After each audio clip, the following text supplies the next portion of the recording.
yəni qurbanla bağlı məsələləri qeyd edim. Birincisi, var insan Bismillah deyib Allah üçün kəsmək. Bismillah deyib Allah üçün kəsmək. Yəni, qurban kəsən adam Bismillah deyir və Allah üçün kəsir. Bu, tohiddir. Yəni, belə qurban kəsməklə insan Allaha yaxınlaşır.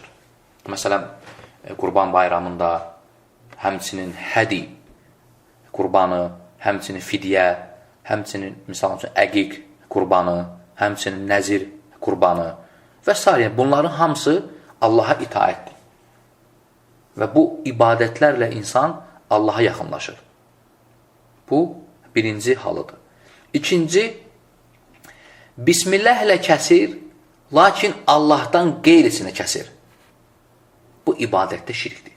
Yəni, Bismillah deyir, amma qəsdi Allah deyil. Cinlər üçün kəsir və ya bütlər üçün kəsir və s. Və bu, artıq şirkdir. Yəni, belə insanlar var, məsələn, ola bilsin, qorxudan edilsin bu və təzim olaraq edilsin və s. Yəni, bunların hamısı şirkdir. Bismillah deyir, lakin Allahdan qeyrisinə. Yəni, qurban kəsir Allahdan qeyrisinə. Bu da ikinci halıdır. Bu, ibadətdə şirkdir.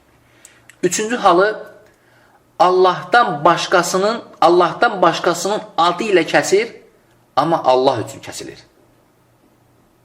Fikir verdiniz? Allahdan başqasının adı ilə kəsir, amma Allah üçün kəsir. Düzdür, bu hal nadir haldır, nadir halda olur, amma yenə də alimlər bunu qeyd ediblər. Və bu da isti'anədə şirkə düşməkdir, isti'anə. Dördüncü, Allahdan başqasının adı ilə kəsir və Allahdan başqası üçün kəsir.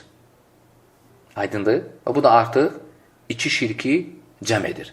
Həm ibadətdə şirkə düşmüş olur, həm də isti'anədə. Beşinci, heç bir ibadət qəsdi olmadan kəsir.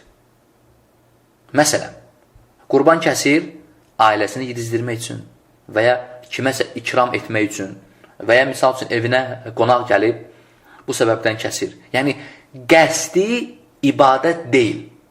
Və bu adlanır mübah. Yəni, ibadət məqsədi ilə kəsməyib. Aydındır? Və bu adlanır mübah. Yəni, icazəlidir. İxlasla.com saytı tərəfindən təqdim olundu.